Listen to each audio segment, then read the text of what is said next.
नमस्कार बंधुरा उर्मिला किचन आज নিয়ে এসেছি ছোলার ডালের মতিচুরির লাড্ডু মিক্সার করে নিয়েছি ছোট ছোট করে হাতে দলা দলা করে বানিয়ে নেব এক এক করে সবগুলো বানানো হয়ে গেছে একটা প্লেটে নিয়ে নিলাম একটা কড়া বসিয়ে দিলাম কড়াই তেল দিয়ে দিলাম তেলটা গরম হয়ে গেছে এক এক করে সব দেওয়া হয়ে গেছে এক পিঠ করে ভাজা হয়ে গেছে উল্টে আরেক পিঠ ভেজে নেব বেশি লাল করে ভাজবো না হালকা ভাবে ভাজবো ভাজা হয়ে গেছে একটা পাত্রে সব তুলে নেব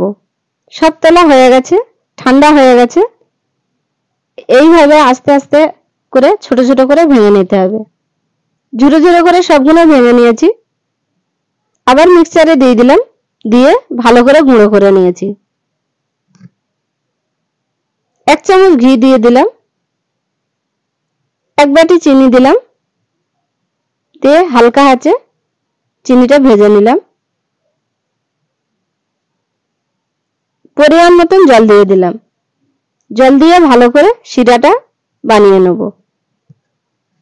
শিরাটা ফুটে উঠেছে সামান্য পরিমাণে ফুড কালার দিয়ে দিলাম শিরাটা বানানো হয়ে গেছে মিক্সার করে রেখেছিলাম ডালগুলো দিয়ে দেব দিয়ে ভালো করে নেড়ে দেব শিরাটা একদম শুকনো হয়ে গেছে ভালো করে শুকনো করে ঝরঝরে মতন করে নিতে হবে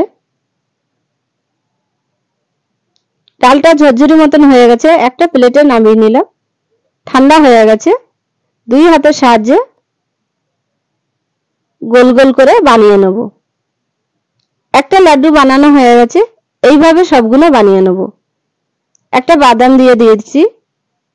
খুব সুন্দর লাগছে এইভাবে আরো বানিয়ে নেব আপনাদের ভালো লাগলে কমেন্ট শেয়ার লাইক সাবস্ক্রাইব করবেন